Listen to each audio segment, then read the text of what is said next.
Você mora onde, filha?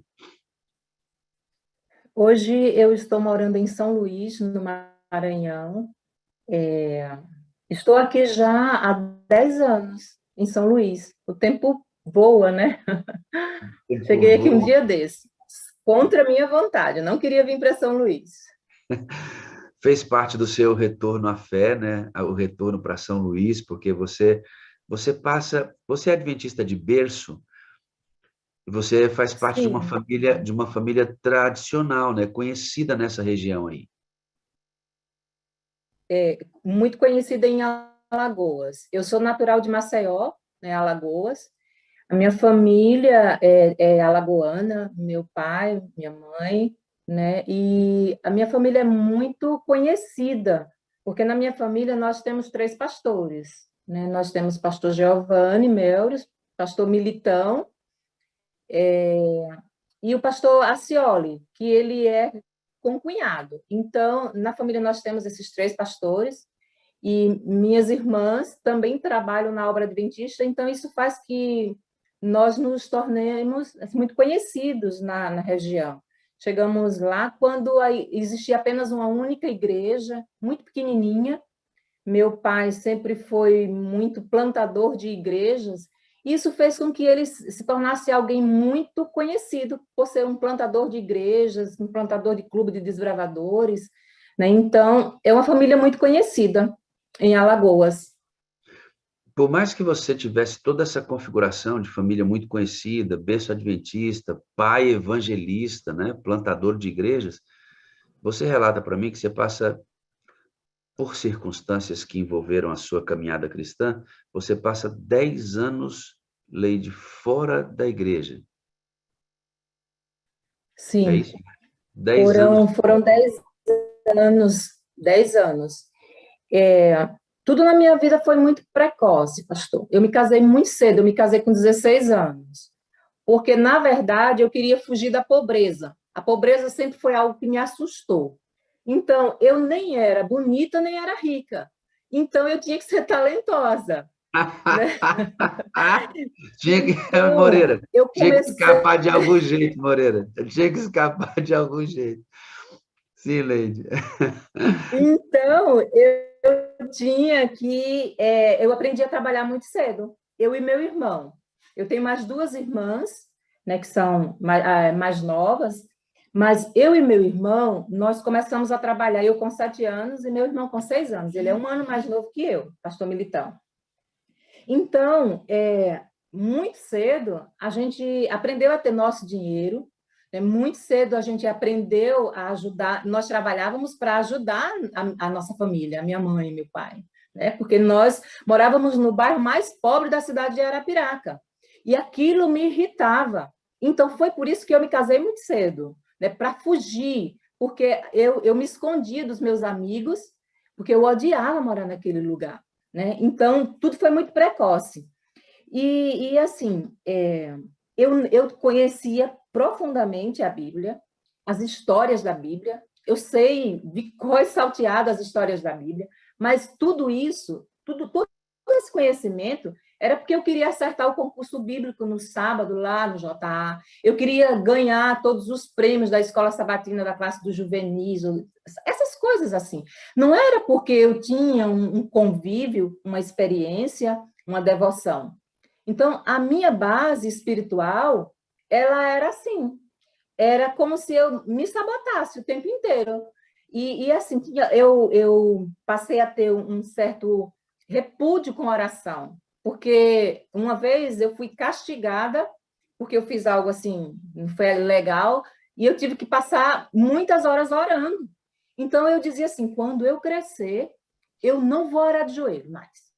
Porque essa história de orar, Deus fica punindo a gente. Então, essas coisas faziam com que eu ficasse, de certa forma, meio que me distanciando. Já Né? imaginou? Então, Já quando eu. imaginou? Você já imaginou um castigo? É um castigo. Fez errado, eu vou lhe castigar. 3 horas de 3 horas de oração. Esse, esse castigo Pois realmente é. é algo fora do comum. Nunca vi um castigo desse, é algo fora do comum. Não Aham, pratique isso, né? Que não é nem por força nem por violência, né?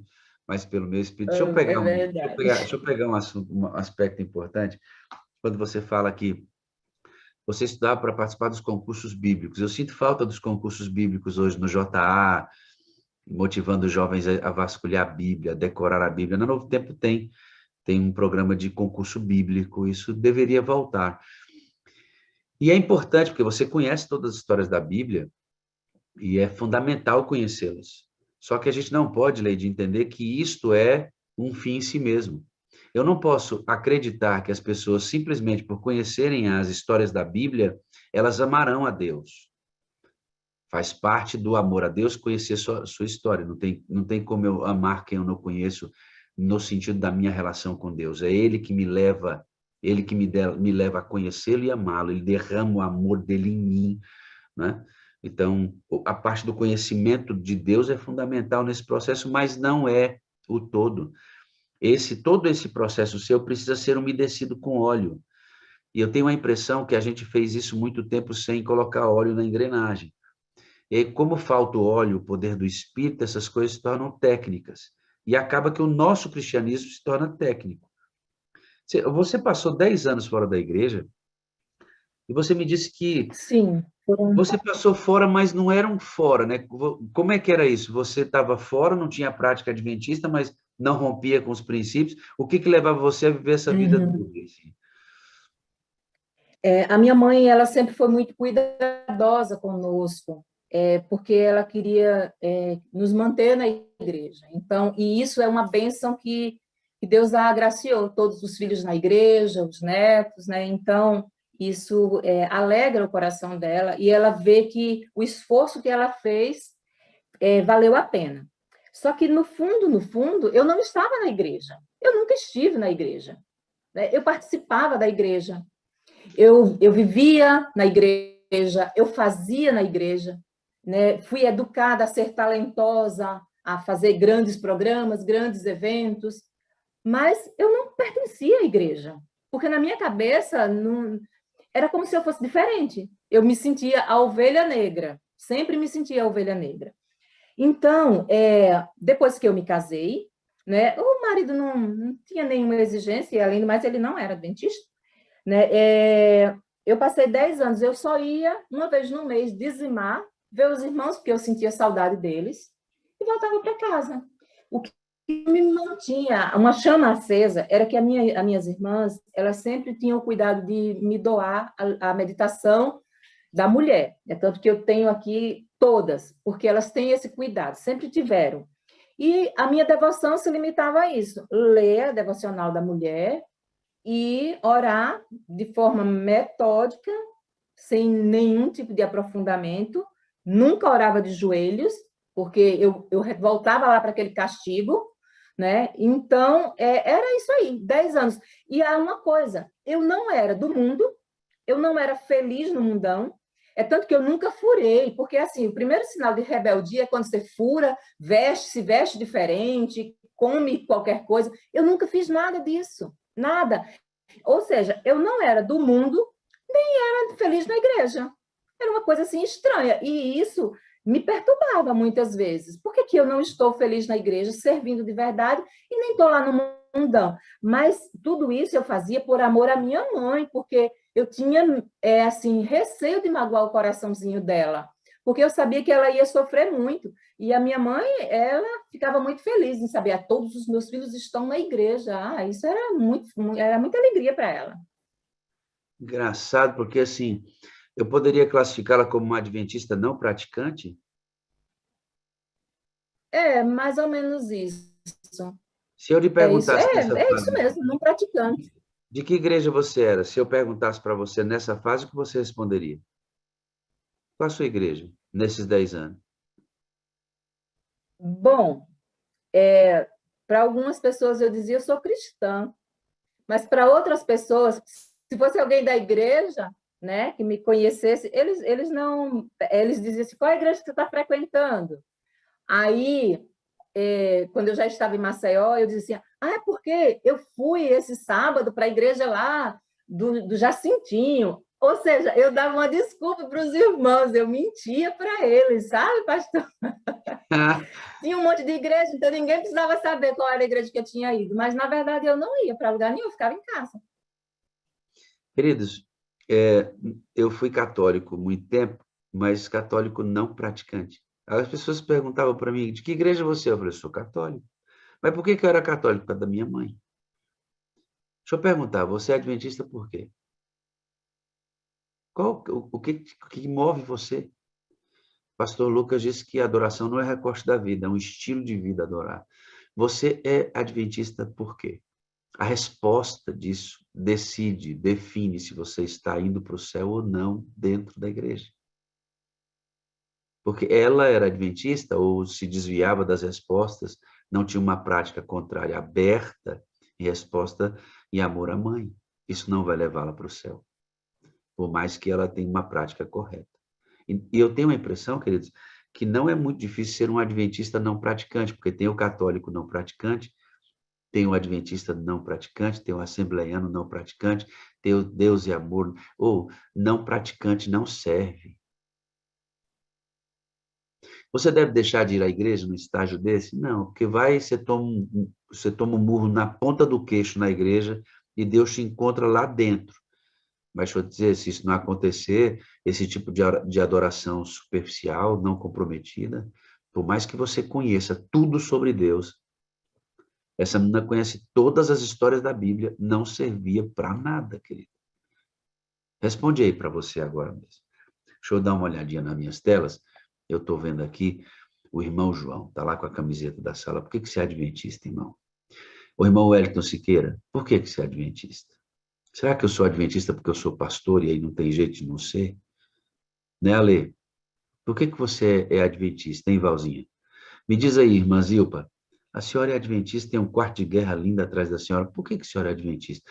Filomena está indo assistir na sala, dentro do carro dela. Por que será que Filomena é adventista? Responde no seu coração. Por que você é adventista?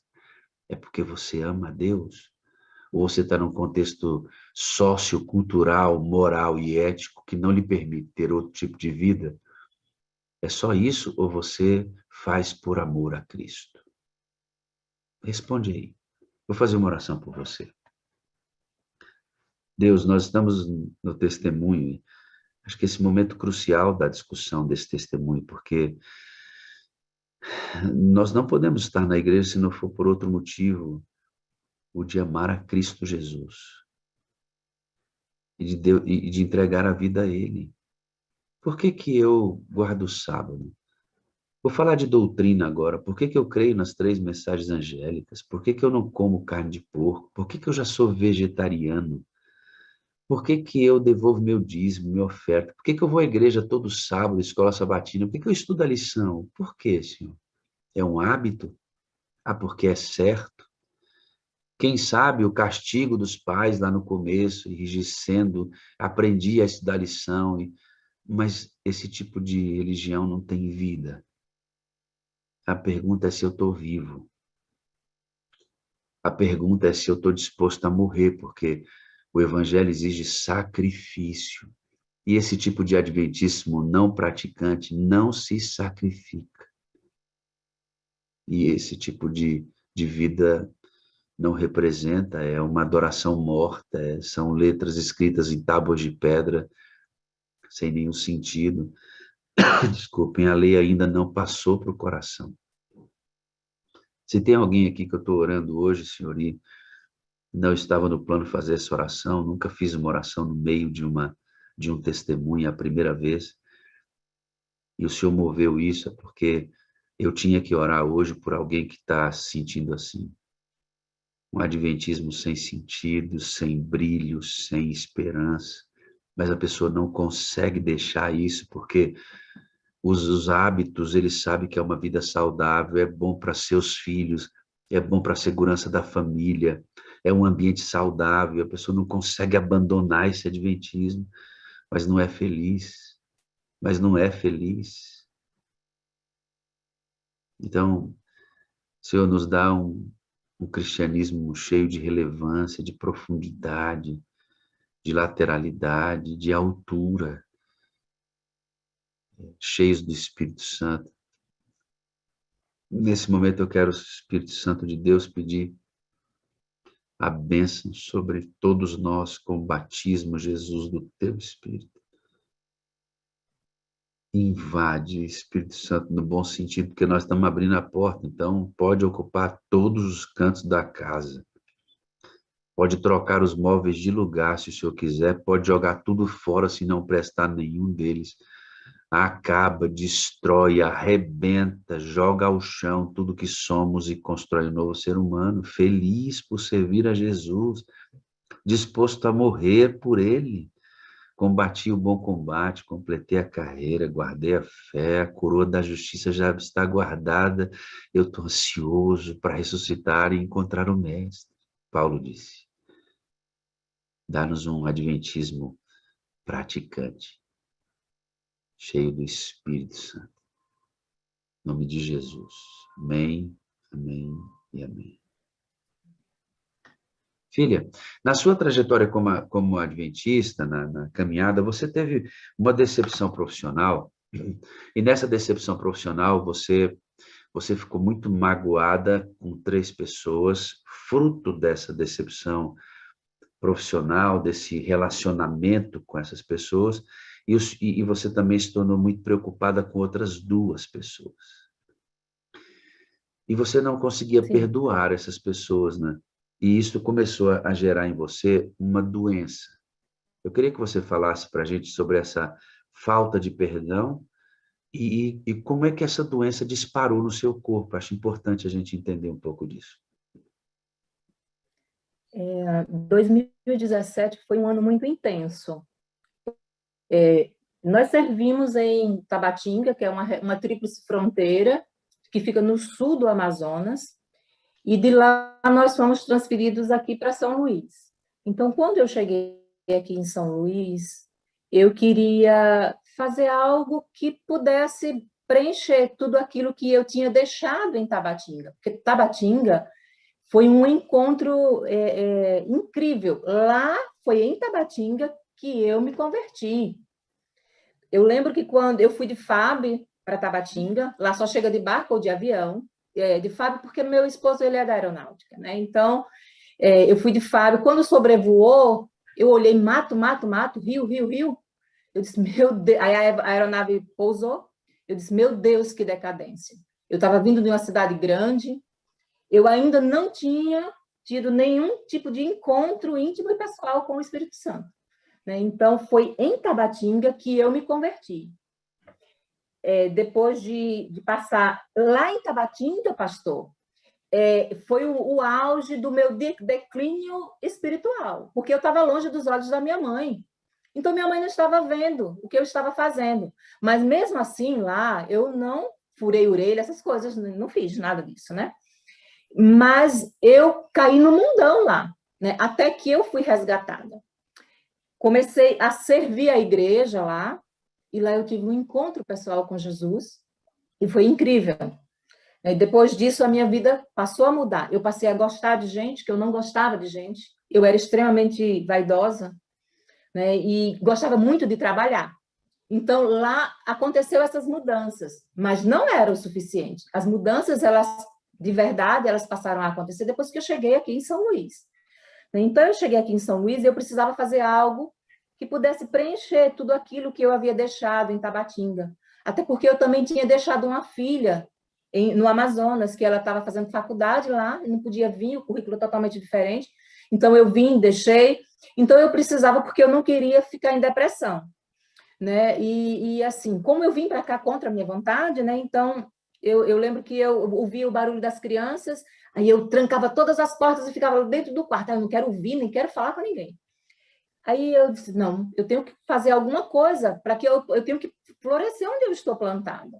Então, eu comecei a trabalhar, sempre gostei muito de trabalhar, já fui até viciada em trabalho, né? Então, em 2017, eu estava trabalhando em 5 empregos diferentes. Imagina a situação. Tinha dias, pastor, que eu tinha vontade de pegar o carro e colocar na cabeça, porque o trânsito aqui em São Luís, ele é terrível. Dava vontade de colocar o carro na cabeça e sair com ele passando porque eu precisava chegar a tempo na escola. Era Meu uma amigo, loucura. Então, meu amigo, 2017, eu já não estava... fa- não faça isso com você, não, amigo, porque assim, ó, tudo que você vai conquistar nesse mundo aqui vai ser consumido pelo fogo, querido. Vida simples, qualidade de adoração. 5 empregos, a mulher queria colocar o carro na cabeça para dar conta de todos os horários. Amigo, não desgaste tudo que você tem atrás do vil metal, querido. Ele vai ficar aqui, vai ser torrado no juízo. Valorize as coisas importantes da vida e lembre que o Senhor é o mantenedor da sua vida. Tempo para adoração, sabe? Tem uma amiga, Leite, que eu encontrei lá na FADBA, na vigília que nós fizemos. Ela tinha 3 atividades profissionais. Começou a frequentar a sala e viu que tempo de adoração era muito importante. E eles olharam para o mapa financeiro deles e tiveram que cortar uma das 3 atividades para poder ter melhor qualidade com Deus. E eles foram lá e amputaram uma dessas atividades para ter tempo, porque perceberam que a loucura atrás dessas conquistas que nos são apresentadas, nada contra conquistar, mas desde que eu não perca o reino de Deus, que conquista é essa? Eu conquisto o que eu quero e perco o reino. Isso é loucura, é loucura. E aí ela amputou. Sabe quanto significou a amputação daquela perna de trabalho dela? 27 mil de rendimento mensal. 27 mil de rendimento mensal, eles eram empresários. Mas cortou, e aquele espaço destinado àquela atividade, eles podiam fazer isso, eles destinaram para adoração. Estão felizes por isso. Então, amigo, deixa eu perguntar uma coisa para você.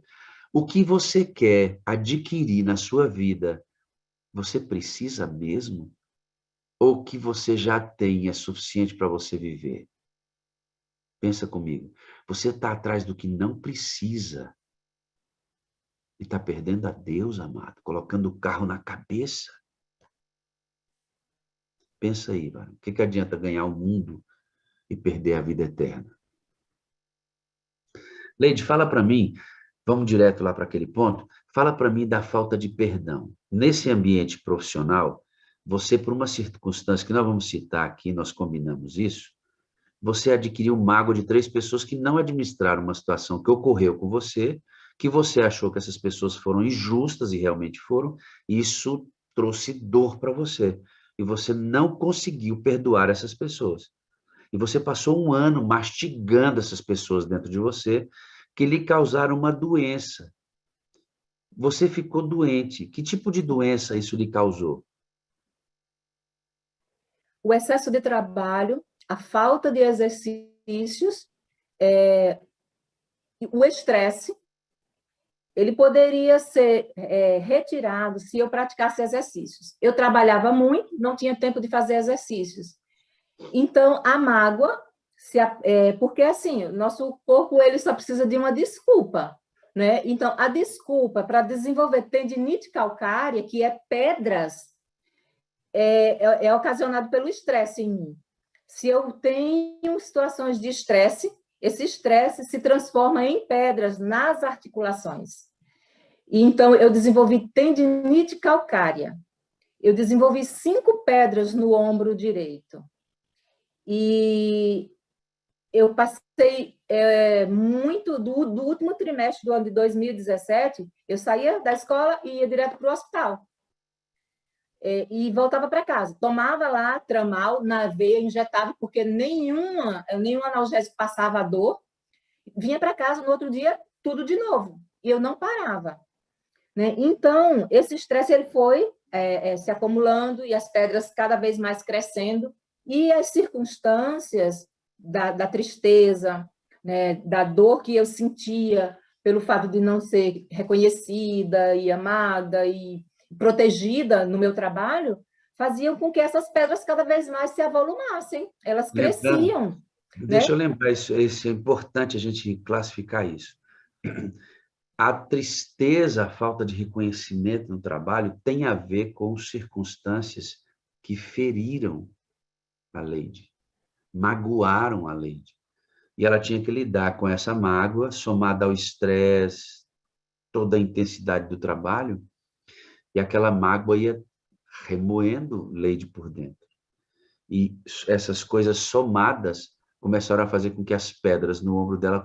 Queridos, Leide, você procurou tratamento até que um médico parou e olhou, filha, é o seguinte, você precisa de tratamento psicológico, porque o seu problema dessas pedras, ele é psicológico. Fala para mim sobre isso. Foi desse jeito mesmo? Sim, foi. Eu não tinha dado conta de que eu já tinha dado entrada 16, 15 vezes no hospital. E todas as vezes que eu ia, pastor, eu tomava Tramal. Tramal, ele é bem perto da morfina. É potente, é um analgésico potente. Eu tomava meio litro no soro, ficava lá tomando, né, por 2 horas, aí voltava para casa. Eu já tinha dado entrada 15 vezes. Então, esse médico, ele parou e olhou o meu histórico. Aí ele disse, filha, essa já é a 16ª vez que você está vindo aqui no hospital, você ainda não buscou ajuda? Porque eu já tinha os exames, porque eu era acompanhada no mesmo hospital, né? Então, eu falei, não, ele disse, procure ajuda psicológica, porque essa sua dor não é o ombro, a sua dor é na alma. Aí aquilo assim, me chacoalhou. Falei, nossa, como assim?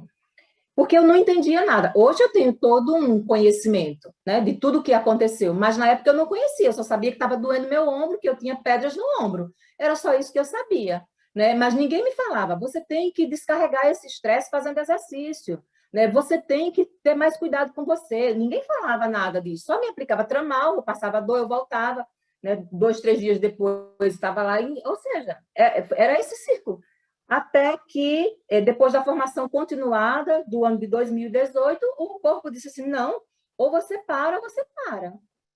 E o que aconteceu foi que eu precisava fazer fisioterapia para poder fazer a reabilitação para fazer a cirurgia. Só que, na época, eu estava sozinha, né? E assim, eu trabalhava muito porque eu queria não ficar sozinha. Meu marido estava trabalhando nas plataformas de petróleo, ele pousava helicóptero nas plataformas, no Rio de Janeiro. Minha filha ainda em Manaus. Meu filho mais novo tinha casado, né? E o do meio trabalhava e estudava. Eu passava o dia inteiro sozinha com o cachorro. Então, por isso que eu decidi trabalhar muito, para poder eu não ficar sozinha. Não era nem por falta de dinheiro, era porque eu não queria ficar só, né? Então, eu tive que parar tudo. Eu que estava trabalhando em 5 empregos diferentes, eu tive que parar, porque eu não conseguia mais escovar os dentes nem pintar o cabelo. O músculo aqui de trás, ele arriou, porque eu ficava o tempo inteiro com o braço assim. Então, que eu tinha medo. Era uma dor tão grande, pastor. Eu tive 3 filhos, parto normal, e eu nunca desmaiei. E essa dor fazia eu desmaiar.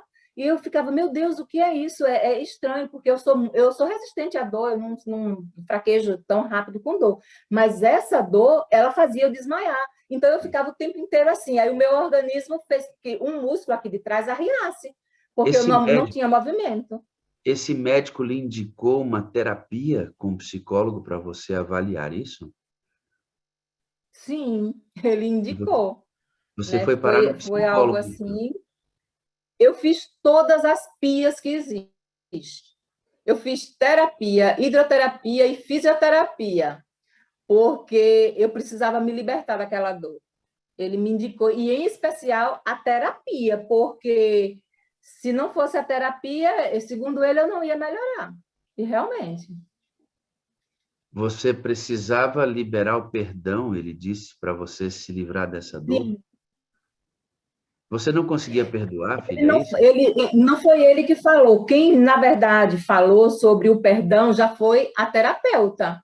Porque quando eu cheguei, no mesmo dia, eu pedi a uma pessoa para me levar, porque eu ia fazer fisioterapia. Eu tomei o Tramal em casa, vomitei ele em comprimido, aí eu tive que tomar injetável para poder ir fazer a fisioterapia sem a dor, porque o balanço do carro fazia eu desmaiar com a dor. Então, eu tomei e fui.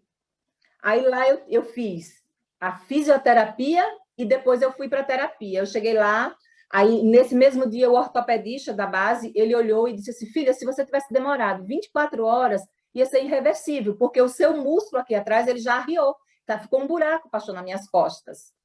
Né? Isso Então, eu eu terminei entendi, a isso eu fisioterapia. entendi. Eu preciso que você me diga quando foi que a terapeuta identificou a relação da mágoa com as pedras. Quando foi que você Eu descobriu terminei, que eu terminei a essa doença terapia e no fui para a sala ombro... dela.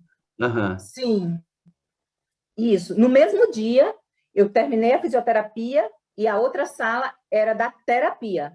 Tudo ok. lá na base aérea. E lá, quando eu cheguei na porta, com o braço, segurando o braço, aí ela olhou assim para mim e disse assim, dor no ombro? Eu falei, sim, tenho pedras, 5 pedras no ombro. Aí ela olhou assim, disse, pedras no ombro direito. Você tem problema com 5 mulheres, problemas com o sexo feminino. Eu estava super impaciente, eu disse assim, eu achava que eu tinha vindo aqui para fazer terapia, mas eu vim para uma sessão espiritual. Ela disse, não, filha, isso aqui não é sessão espiritual, isso é ciência. Peraí, Então, aí eu me senti assim, para tudo agora. Você está na frente de uma terapeuta que diz assim, ó, 5 pedras no seu ombro, problema com 5 pessoas. Aí você diz, "Ih, é espiritismo isso, é espiritualista o processo." Não, filha, é ciência. Deixa eu dizer uma coisa para você. Se você que está me ouvindo já ouviu falar sobre doença psicossomática? Já ouviu falar? A doença psicossomática é também conhecida como somatização. As doenças psicossomáticas são desordens emocionais ou psiquiátricas que afetam também o funcionamento dos órgãos do corpo. Esses desajustes provocam múltiplas queixas físicas e que podem surgir em diferentes partes do corpo. Psicossomática, você soma, você pega as dores das emoções, soma com todo o funcionamento fisiológico do seu organismo e você provoca doenças a partir do que você sente no seu coração. E parte, obviamente, desta doença que só passava a dor com tramal injetável e era todo tipo de terapia, parte de toda essa doença eram as mágoas que Leide carregava dentro dela pelos ferimentos causados na divergência profissional que ela teve. Vocês chegaram a essa conclusão, certo, Leide? sim. Então, ela fez um questionário, nós conversamos bastante, e ela fez um questionário para que ela pudesse entender. E ela queria entender, porque assim foi tão rápido o diagnóstico, 5 mulheres e tal. Aí ela disse assim: me fale sobre as mulheres da sua vida. Então, de imediato, eu comecei a pensar. Foi muito rápido. Talvez o Espírito de Deus estivesse me orientando naquele momento. Aí, quando ela disse assim, problema com 5 mulheres, eu disse, então, quem serão essas mulheres, né? Então, eu comecei a lembrar, ali mesmo na terapia, quem poderiam ser essas mulheres, né? Então, eu não falei para ela, a princípio, quem seriam as mulheres. Mas depois eu descobri quem eram as mulheres, as 5 mulheres. E interessante, 3 pedras doíam intensamente. E eu descobri quem eram as 3 mulheres que faziam doer. Elas eram maiores, as pedras eram maiores. E 2 pedras, elas estavam lá, incomodavam, mas elas não doíam. E eu também descobri quem eram as 2 mulheres que as pedras não doíam. Essas eu posso Gente, falar, que era minha mãe e minha filha. isso eu ia falar para você. Para. Você deve estar bem. Isso aí é loucura, irmão. Nós somos uma máquina que funciona perfeitamente. Qualquer desajuste na máquina vai gerar sintoma. Ela tinha 3 pedras no braço que doíam intensamente e 2 menores que não doíam. As menores, mãe e filha, porque era uma dor de preocupação. Mas as 3 maiores eram dor da Sim. mágoa. Queridos, acreditem nisso. Muito do que você tem ou Uhum. pode ter como doença no seu corpo hoje, pânico, estresse, depressão, dor aqui, dor ali, junta, ou isto pode ser somatização de coisas que você guarda dentro do coração contra pessoas que feriram você. Acredite nisso, amigo. Acredite nisso. Isto é ciência. Ciência. Para a cura das suas enfermidades físicas, você tem que libertar o preso que está dentro de você, que você não consegue, e Leide não conseguia perdoar. Sabe onde é que Leide conseguiu perdoar essa pessoa? ou essas pessoas, essas 3 pedras maiores, Leide conseguiu perdoar numa sessão de terapia. Lá ela liberou o perdão. Certo, dona Leide Militão? Estou certo? Isso. Foi lá na terapia, porque ela disse assim: você precisa liberar perdão. Você precisa escrever um texto sendo agradecida por você trabalhar com essas pessoas, por você conviver com essas pessoas, pelo bem que essas pessoas fazem na sua vida. Eu falei: como assim? Bem? Elas não fizeram bem, não. Elas não fizeram bem, não. Elas só fizeram mal. Olha aqui como eu estou. Aí ela insistia: você só vai melhorar, Leide, quando você começar a liberar perdão. E eu fiz. Eu até hoje guardo o texto que eu enviei para essa pessoa, falando para ela o quanto eu era agradecida, o quanto eu tinha aprendido, e agradecida pela oportunidade que ela tinha me dado de trabalhar na escola. E, e eu pedi a Deus que fosse verdadeiro aquilo. E Leide, a partir daí eu fui melhorando, pastor. Leide, eu conversando com você, me incomodei e fiz uma reflexão com você. Como é que você, conhecedora da Bíblia, como é que você, agora membro adventista, porque ela já nessa fase tinha refeito toda a sua experiência com Deus, tinha voltado às atividades, à fé adventista prática, frequentando igrejas com qualidade, mensagens poderosas. Como é que a igreja não levou Leide a perdoar? Como é que os cultos da igreja não levaram Leide a perdoar? E ela teve que ir para um consultório com uma psicóloga não temente a Deus, não crente no Senhor. Esta mulher, com técnicas, fez com que Leide liberasse o perdão. E nós, com nossa espiritualidade nos cultos, não conseguimos. Amigos, como é que pode um adventista do 7º dia, que vai à igreja todo dia, sábado, toda semana, sábado, quarta e domingo, precisar de terapia para liberar perdão? Eu não consigo entender muito isso, porque a base do nosso cristianismo é ter recebido o perdão de Deus e, por isso, sermos salvos pela sua graça. Essa é a base, é a base. Eu não mereci o perdão, ele me ofereceu o perdão, me convenceu e eu recebi esse perdão dele. Isso salvou a minha vida. Aí eu vou a cultos que deveriam falar sobre isso todo o tempo, que deveriam me instigar, ferir o meu egoísmo, e eu não consigo perdoar. A igreja não me leva a isso. E aí, quando eu falo que a igreja não me leva, queridos, é um sintoma.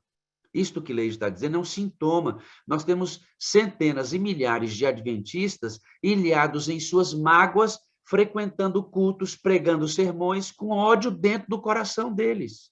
Aqui mesmo, eu tenho uma moderadora chamada Fernandinha, adventista do 7º dia, que morria na mágoa pelo assassino do pai. Ela não conseguia liberar perdão para o assassino do seu pai e era adventista do 7º dia, líder da igreja e hoje é moderadora da sala, porque aqui ela liberou o perdão para o assassino do pai dela. A última cena que ela tem do pai vivo é sendo carregado dentro de um carrinho alvejado. Depois ele morre.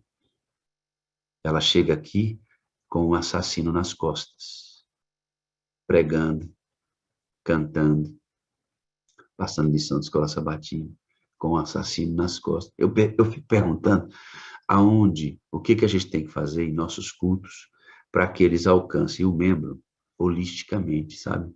O ser humano é sentimento, é razão. O ser humano ele é dotado de emoção. O ser humano é um ser. E a liturgia do culto precisa atacar o ser em seus lugares, para que isto ocorra. Eu estou falando para você que tá cheio de mágoa aí, né? Tá doendo o pé, dói a cabeça todo dia, e você está cansado, não consegue trabalhar, não sente felicidade. São as emoções que estão afetadas. Isso é psicossomático. Muito da sua doença está só em liberar essas coisas. Eu quero mostrar um vídeo para você Ouça esse vídeo. O vídeo, Lady, é intitulado O Poder do Perdão. O camarada, ele confessou o assassinato de 48 mulheres nos Estados Unidos, para não ser condenado à morte. Ele pegou cadeia perpétua. Ele se comprometeu, ele confessou os crimes e se comprometeu a ir com a polícia para achar aonde ele havia colocado os corpos. 48 mulheres. Ele está num tribunal em que ele está olhando para as pessoas, para os parentes das vítimas que olham para ele com ódio mortal e começam a declarar maldição sobre ele. Eu quero que você preste muita atenção no que acontece nessa cena. Olha que coisa extraordinária. Preste atenção. Muito difícil, né, a gente pensar em coisas nesse nível, porque isso aqui é acima do normal. Sabe o que é normal? Assim, muito acima do normal. Preste atenção, tem algumas legendas, então vire o seu celular na horizontal, as letras vão ficar maiores. O poder do perdão.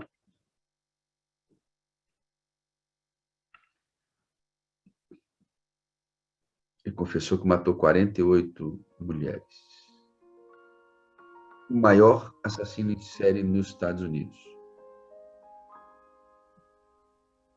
Ele foi julgado em 5 de novembro de 2003. Esse homem aí, ó. No dia 5 de novembro de 2003, todas as dúvidas quanto à culpa de Ridgway foram apagadas. Ele assumiu a culpa pelo assassinato de 48 mulheres. Ele concordou em cooperar com as investigações sobre suas vítimas e o local onde seus restos mortais poderiam ser encontrados. Fazendo assim, ele evitaria o julgamento e a possível pena de morte. Como você se declara diante da acusação de homicídio qualificado em primeiro grau, como descrito no processo 1, pela morte de Wendy Lee Caulfield? Culpado. Como você se declara diante da acusação de homicídio qualificado em primeiro grau, descrito no processo 2? Culpado. Culpado. Culpado. É como se ele não tivesse um pingo de remorso pelo que fez. Sabe, ele matou tanta gente que nem ao menos se lembra quem eram, como eram. Eu simplesmente não consigo acreditar que alguém tenha matado toda essa gente e não se lembra deles. Nem os parentes enfurecidos de suas vítimas que foram convidados a se pronunciarem no tribunal no dia em que Ridgway foi sentenciado à prisão perpétua sem liberdade condicional no dia 18 de dezembro de 2003. Você disse que as lembranças de todas as mulheres que matou foram apagadas. As nossas não foram. Você disse que elas não significavam nada para você, mas ela significava tudo para nós. Ela era uma mãe, ela era uma esposa, ela era uma irmã, e nós sentimos a falta dela. Gary Ridgway permaneceu sentado com um semblante inexpressivo. Familiares de suas vítimas o amaldiçoavam e o ridicularizavam. Ele é um animal. Eu desejo que ele tenha uma morte demorada, sofrida e cruel. Ele vai para o inferno, que é o lugar dele. Mas o seu semblante... Você conseguiu perceber a narrativa até agora? Se fosse eu, né, que estivesse diante do assassino de alguém que eu amasse muito, e ele confessasse que tirou a vida dessa pessoa, como você reagiria? Como você lidaria com as dores, com os cortes que esse homem ou que a pessoa que magoou você causou em você? Isso é definitivo. Isso tem a ver com a sua saúde mental, física e espiritual, sobretudo. Nesse julgamento acontece algo que eu quero que você preste muita atenção, sabe? Muita atenção. Olha o que acontece. O semblante enrijecido começou a se despedaçar, quando o pai de uma de suas vítimas apareceu, para surpreendê-lo com uma dose de bondade humana. Sr. Ridgway, há pessoas aqui que lhe... Queridos, isso não é um filme, viu? Isso não é um filme. Essas cenas são reais. Não é um filme. Isso é história real. São as pessoas, viu? Odeio. Eu não sou uma delas. Você dificultou para mim a prática daquilo que eu creio, que é o que Deus quer que eu faça, que é perdoar. Você está perdoado. Quando ele fala que você está perdoado, o homem duro, enrijecido, que não mudou o semblante, e nenhuma declaração de ódio, não conseguiu resistir. Eu vou voltar à fala desse moço. Eu vou voltar à fala dele. Tem algumas coisas que a gente precisa estudar aqui. É o lugar dele. Mas o seu semblante enrijecido começou a se despedaçar, quando o pai de uma de suas vítimas apareceu, para surpreendê-lo com uma dose de bondade humana. Sr. Ridgway, há pessoas aqui que lhe odeiam. Eu não sou uma delas. Ele está dizendo que não odeia o assassino do filho dele. Por que ele não odeia? Quando ele deveria odiar. Por que ele não quer que ele morra quando ele deveria morrer? Porque esse cara está cheio de Jesus. Esse homem tem que praticar o cristianismo dele, sabe? Olha o que ele diz. Você tornou difícil para mim a prática do que eu creio. Olha o que ele diz. Você dificultou para mim a prática daquilo que eu creio, que é o que Deus quer que eu faça, que é perdoar. Você está perdoado.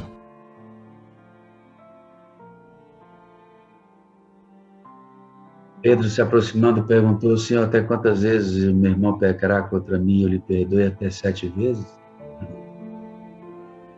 Respondeu-lhe Jesus: não te digo até 7 vezes, mas até 70 vezes.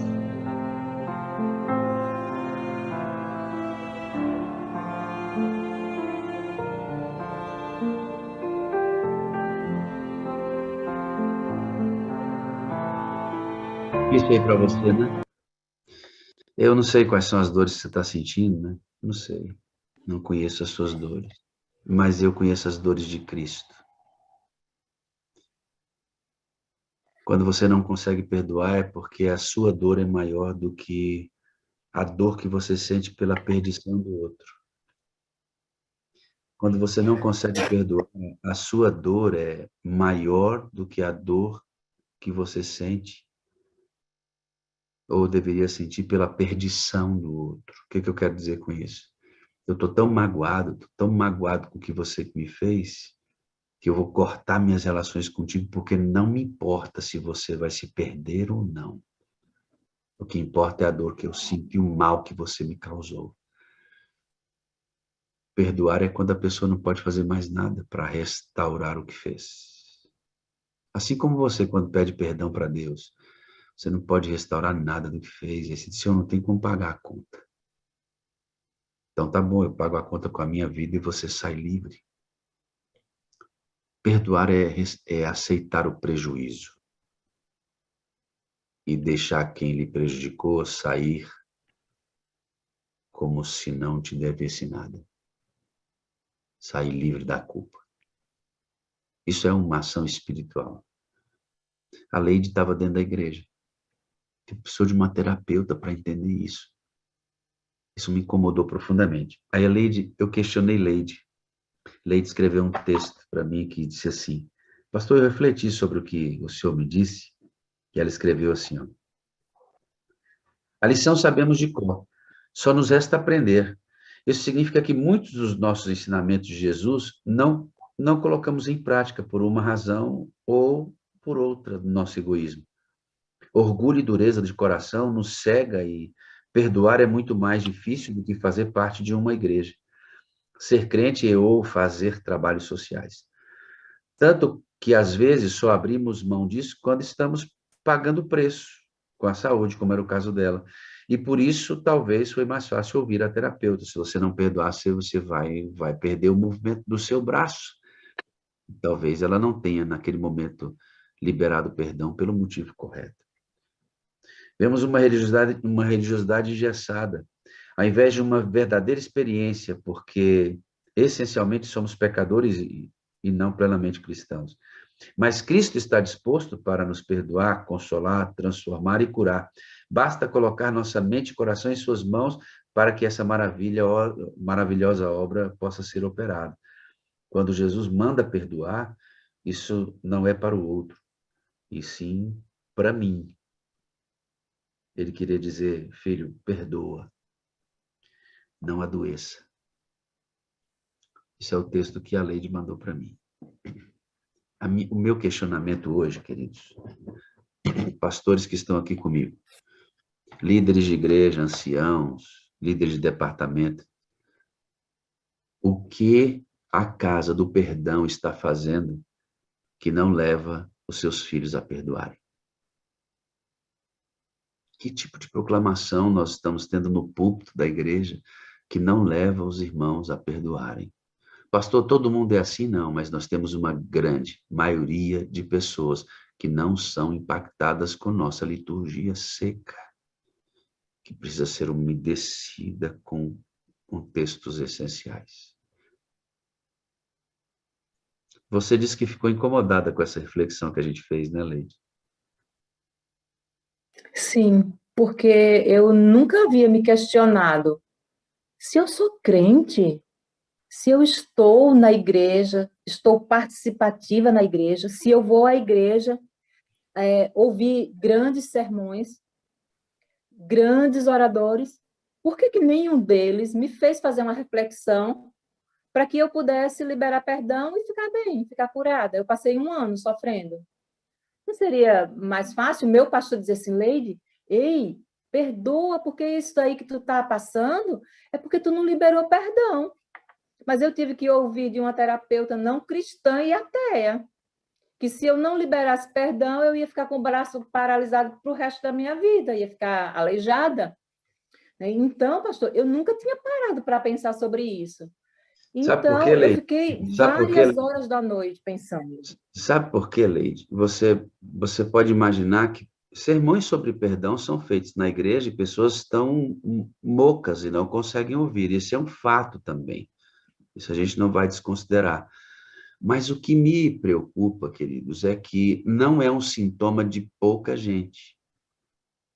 É um sintoma de muita gente. Você sabia que um dos temas que mais reverbera dentro da Sala 57, quando ele aparece, como aqui, é perdão. Ontem, eu conversando com um amigo que foi ferido, sabe?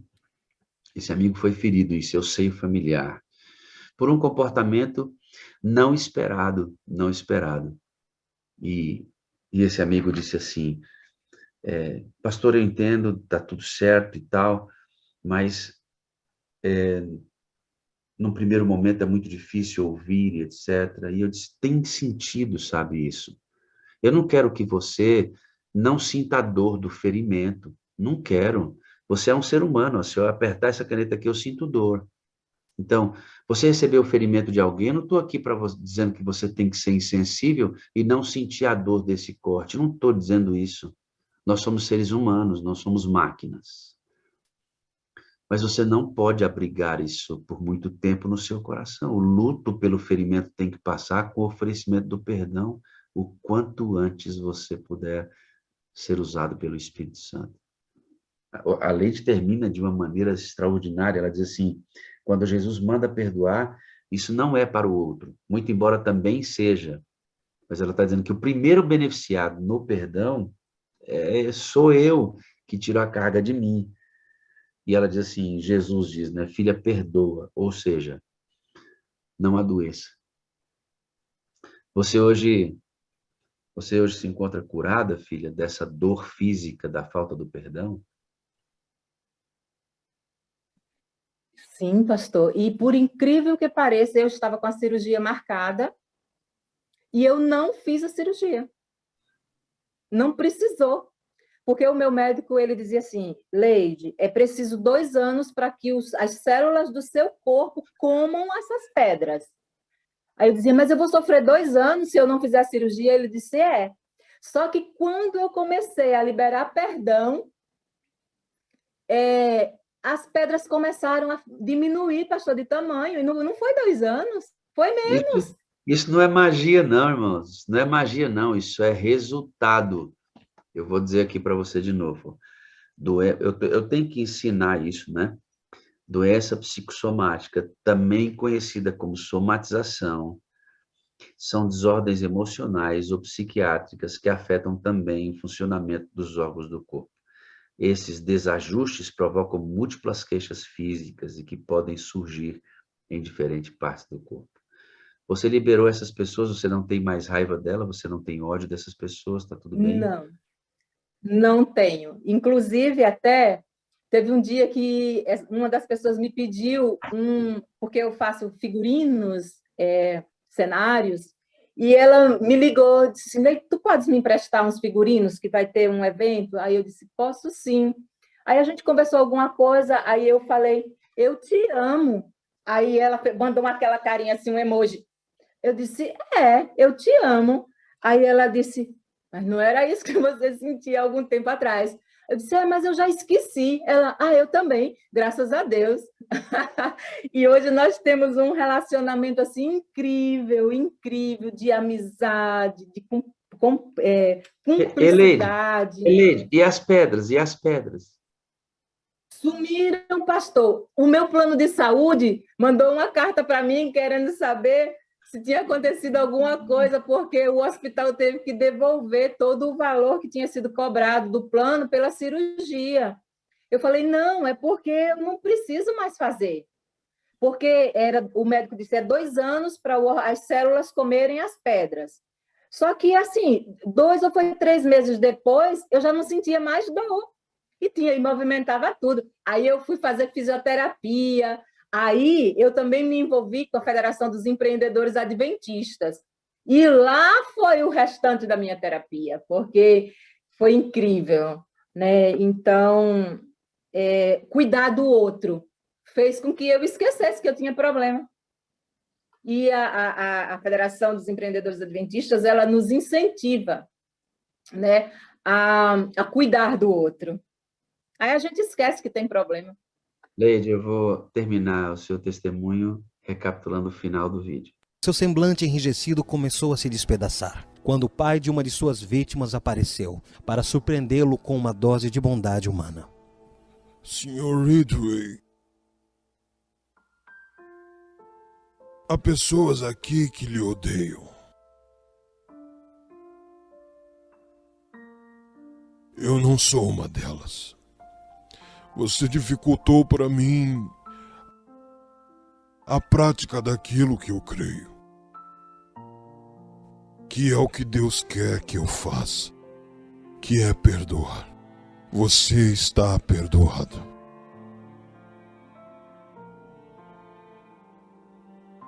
Deus quer olhar para você hoje de manhã, filho, e dizer, você está perdoado. Deus quer olhar para você hoje e dizer, você está perdoado. Você pecou contra Deus, filho, você está perdoado. Você está perdoado. A sua doença que mata você está perdoado. Quem sabe esse homem viveu na prisão perpétua, mas aquele perdão o liberou de morrer sem Jesus, né? Jesus está olhando para você hoje de manhã e está dizendo assim, meu filho, você está perdoado.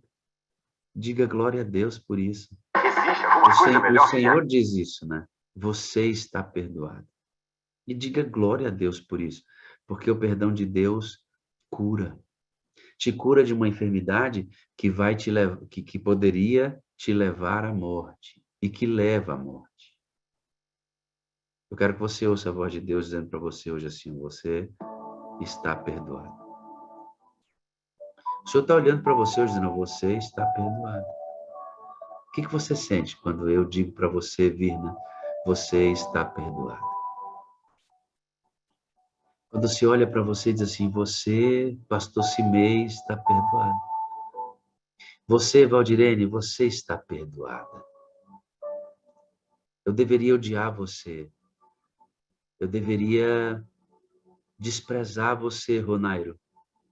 Eu deveria desprezar você, Tânia Brito, porque você pecou contra mim. Eu deveria desprezar você, Ulisses, porque você me traiu. Eu deveria eliminar você, Celita, Torquato, Leila, Joana. Mas aí o Senhor olha para a gente, sem nenhum merecimento da nossa parte, e diz, eu perdoo você. E sabe, querido, Deus liberou o perdão mesmo antes que eu merecesse. Inclusive, eu só consegui ser perdoado porque o perdão já estava liberado. Que alguém pode dizer assim, aquele homem perdoou esse assassino, ele nem pediu perdão.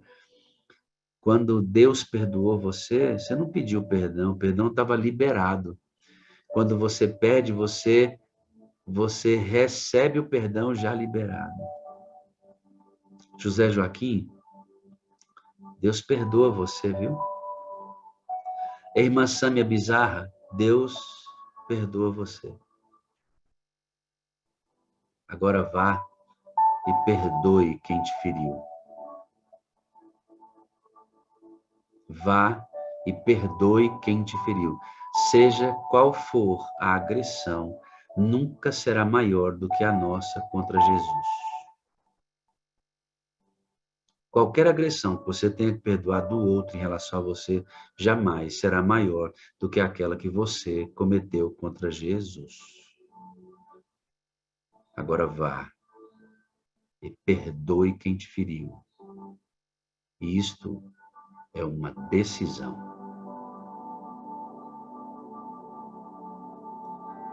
E o Senhor vai capacitar você hoje. O Senhor vai te capacitar hoje, Osana. O Senhor vai capacitar você hoje. Vá. É uma ordem. Vá. É uma ordem de Deus. Perdoe quem machucou você. Hoje, vá e perdoe quem machucou você. Leide, muito obrigado pelo seu testemunho. Deus abençoe você. Foi riquíssima a experiência de estar aqui com você, tá bom?